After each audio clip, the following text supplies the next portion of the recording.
मुन्ना भैया के अगर किरदार की बात करें तो अगर सीज़न 3 में ऐसा लगा है सर कि मुन्ना भैया के किरदार की थोड़ी सी कमी खली है, ये पहले से प्लान था? ऐसा लग रहा है कि मैं सीज़न 4 की पूरी स्टोरी निकाल लूंगा अभी। हाँ, ऐसे मुझे भी लग रहा है कि सब बड़े एक्टर्स हैं, सब मल्टीपल शोज करते हैं, तो 2 साल बीच में कोविड हुआ, तो उस वजह से सबके डेट्स का क्लैश थोड़ा हो रहा था, तो वो स्केड्यूलिंग में दिक्कत हुई थोड़ी। हम लोग जहाँ पे लाइव लोकेशंस में शूट कर रहे थे, उधर लोगों का इतना प्यार था about Mirzapur and everything, so it was beautiful to shoot. तो अगर उनको बोला गया कि भाई थोड़ा साइड में हट जाओ, इट वाज ऑल, सब लोग, everyone wanted to be a part of it. Various जगह में हमने शूट किया, बनारस में शूट किया है, इसको लखनऊ में शूट किया है, मिर्जापुर में शूट किया है, सो अलग अलग जगह में शूट किया है। जो इंटीरियर्स है, जो हवेली के इंटीरियर्स सब है, वो सब हमने बॉम्बे में शूट। तो ये रहीम का जो कैरेक्टर है सर, ये कैसे दिमाग में आया? So Rahim was a part of the story जो लिखा गया था, एंड जो पल्लव ने उसका किरदार बहुत अच्छी तरह निभाया, और जो लिखा है वो आशीष मिश्रा करके एक जेंटलमैन है, उन्होंने उनका शायरी सब लिखा है। खास करके जो लैंग्वेज को लेकर के वेब सीरीज में काम हुए हैं, वो ज़्यादातर पूर्वांचल साइड के जो लैंग्वेज हैं उसको ज़्यादातर यूज़ किया जा रहा है, लेकिन धीरे धीरे सर आपको ऐसा नहीं लग रहा है कि इस पे बहुत ज़्यादा अब काम हो चुका है, अब कुछ नया कंटेंट चाहिए?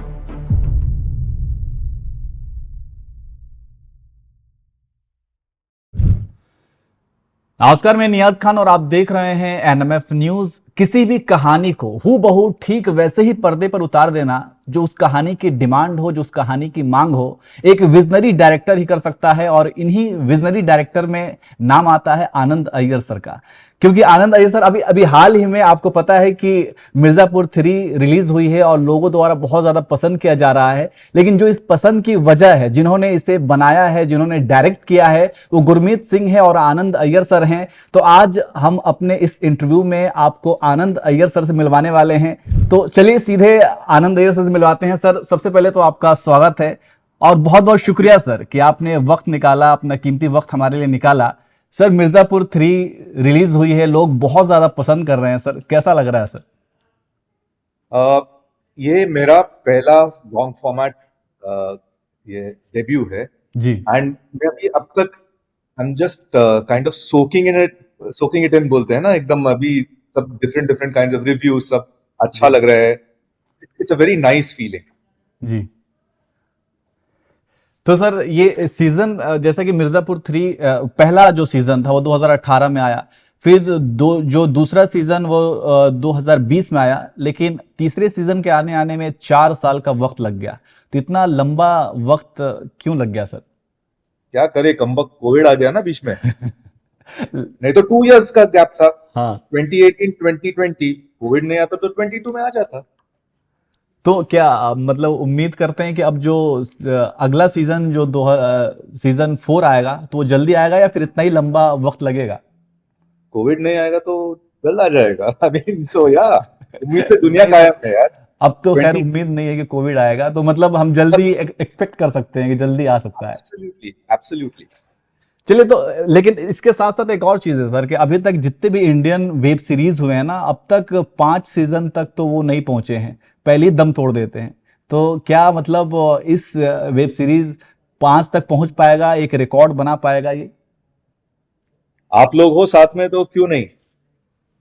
अच्छा। If you have all your support, ऐसा व्यूअरशिप होगा, इतने हार्डकोर फैंस होंगे। देखो, कोई भी चीज होता है जी। जो सीजन्स कंटिन्यू होते हैं, it's all because of the love of people.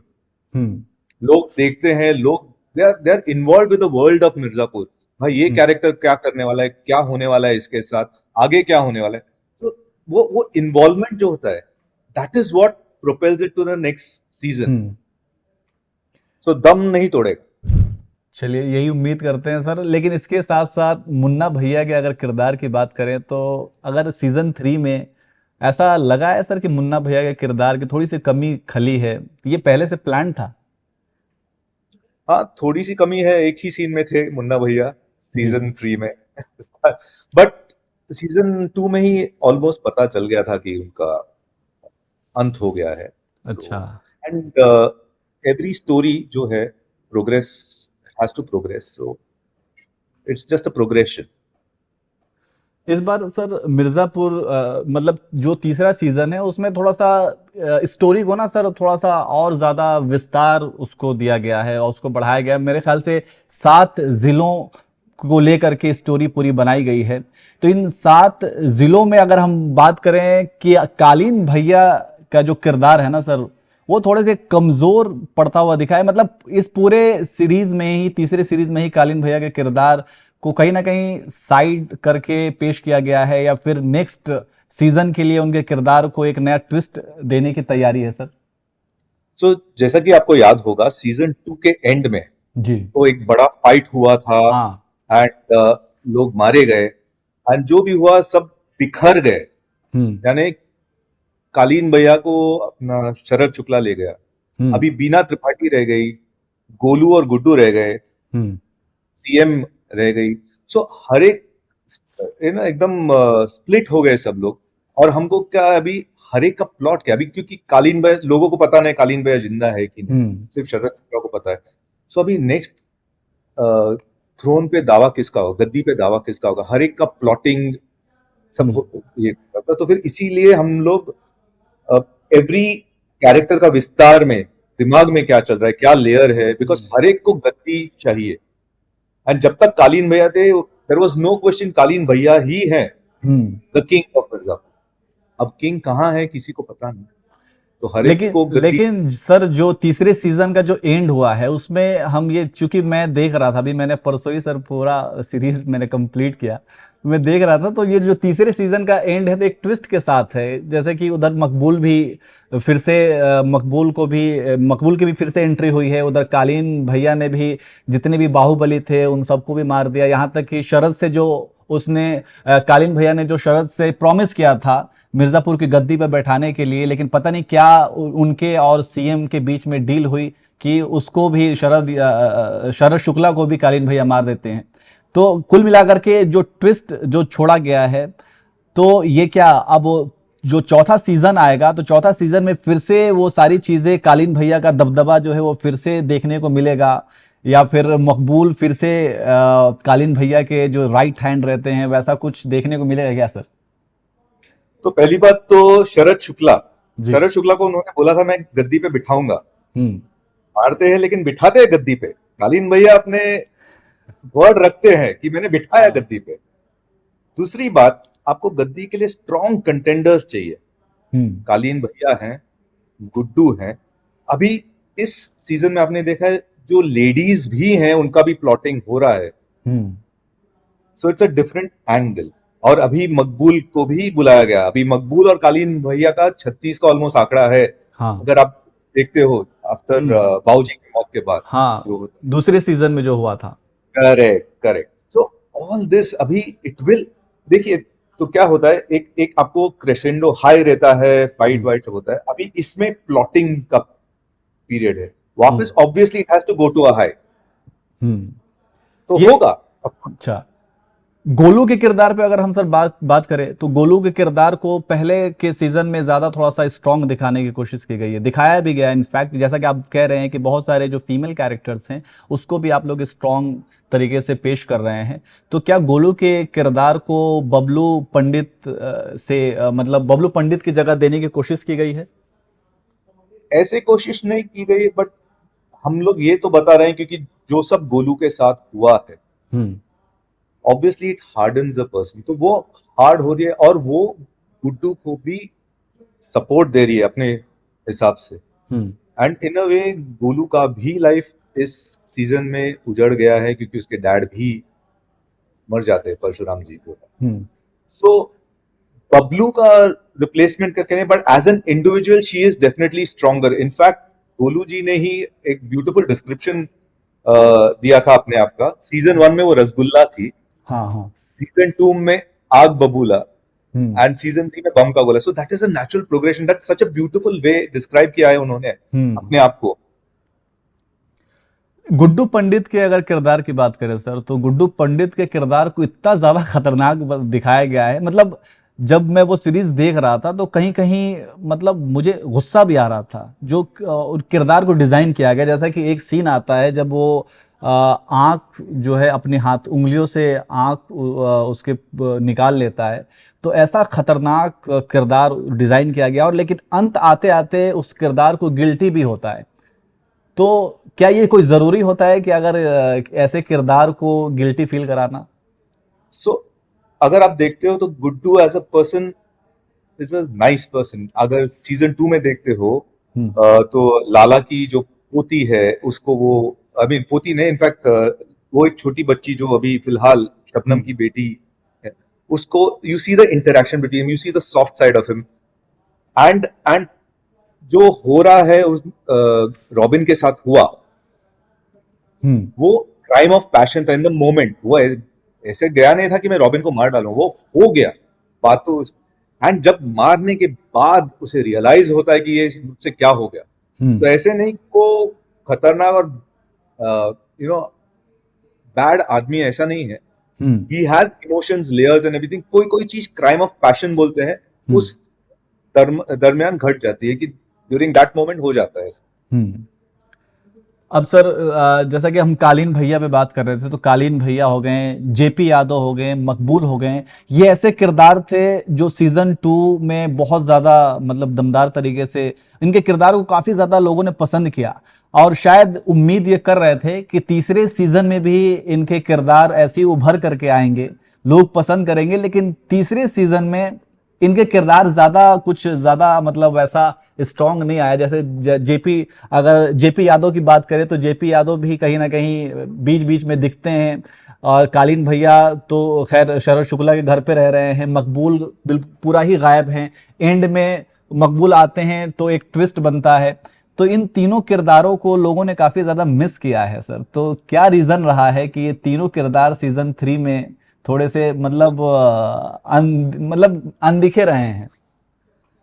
ऐसा कोई पर्टिकुलर रीजन नहीं है, बट जैसे मैंने कहा कि स्टोरी प्रोग्रेस हो रहा है जी। फ्रॉम जहां पे फर्स्ट 2 सीजन में आपने ये तीनों किरदार को देखे हैं, एंड इन्होंने बहुत बढ़िया तरह से अपने रोल्स ये किया है।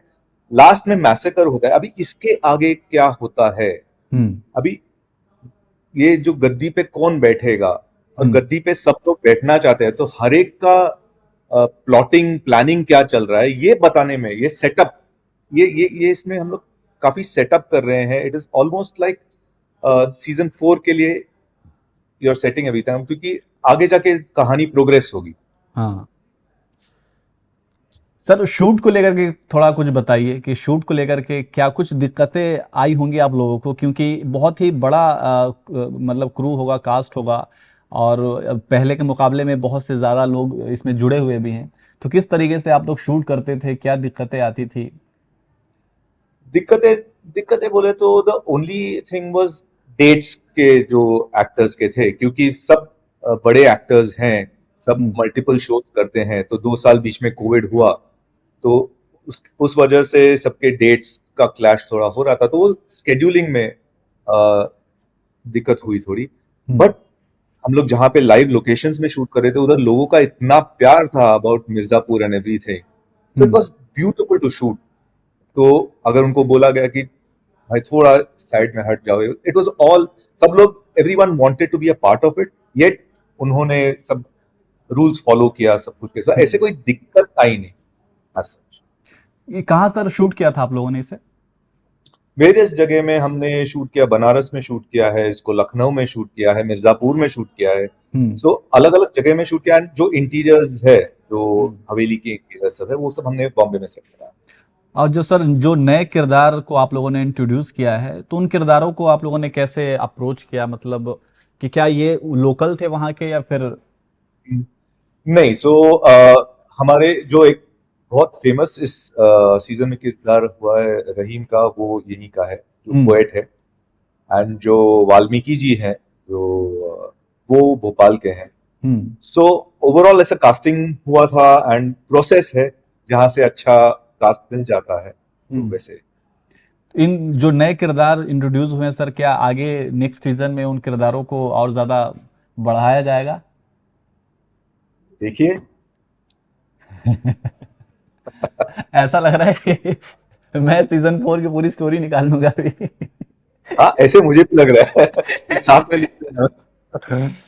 नहीं सर, लेकिन आपके सीजन 4 का ट्विस्ट हमेशा बरकरार रहेगा। लेकिन सर एक और किरदार को लोगों ने बहुत ज्यादा पसंद किया है। कुछ कुछ ऐसे किरदार हैं जो मतलब छोटे किरदार में ही इतने ज्यादा उभर करके सामने आते हैं कि जब भी आते हैं तो तालियां बजने लगती हैं। उन्हीं में से एक किरदार है सर रहीम, जो कि कवि राज बने हुए हैं और उनकी शेरो शायरी में ऐसे हैं कि मतलब सभी लोग मजे मजे ले रहे हैं उसके। तो ये रहीम का जो कैरेक्टर है सर, ये कैसे दिमाग में आया? So Rahim was a part of the story जो लिखा गया था, हम्म। एंड जो पल्लव ने उसका किरदार बहुत अच्छी तरह निभाया। हम्म। और जो लिखा है वो आशीष मिश्रा करके एक जेंटलमैन है, उन्होंने उनका शायरी सब लिखा है। So that is where the beauty is and the way he said it and all that. तो हाँ, तो ऐसे। तो सर इसके अलावा मिर्ज़ापुर के अलावा भी और कुछ नया आप लोग कर रहे हो सर? किसी नए प्रोजेक्ट पे काम कर रहे हो? बातें तो चल रही हैं, होपफुली कुछ ना कुछ हो जाए, क्योंकि इन सब चीजों को थोड़ा वक्त लगता है, फ्रॉम स्क्रिप्टिंग से लेके ग्रीन लाइट होने तक। तो बात चल रही है, लेट्स होप सो। लेकिन सर अगर आप लोग आगे करते हैं तो उसका फ्लेवर क्या होगा? जैसे कि बहुत सारे वेब सीरीज अभी निकले तो वो क्राइम बेस्ड सारा थ्रिलर है, क्राइम है, और खास करके जो लैंग्वेज को लेकर के वेब सीरीज में काम हुए हैं वो ज़्यादातर पूर्वांचल साइड के जो लैंग्वेज हैं उसको ज़्यादातर यूज़ किया जा रहा है। लेकिन धीरे धीरे सर आपको ऐसा नहीं लग रहा है कि इस पे बहुत ज़्यादा अब काम हो चुका है, अब कुछ नया कंटेंट चाहिए? एब्सोल्युटली, एंड इंडिया इतना बड़ा कंट्री है कि आपके पास राजस्थान जैसा जगह है, कश्मीर जैसा जगह है, साउथ है अनटैप्ड काफी, इवन महाराष्ट्र है जहाँ पे।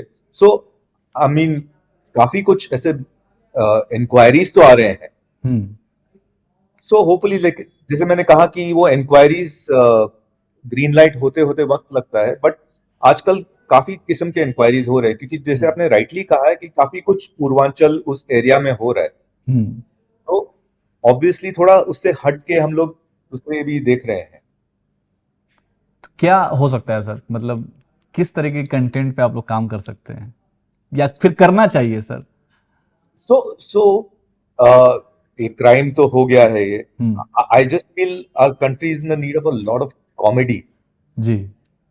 हाँ, एंड कुछ डार्क कॉमेडी भी हो सकता है। हम्म।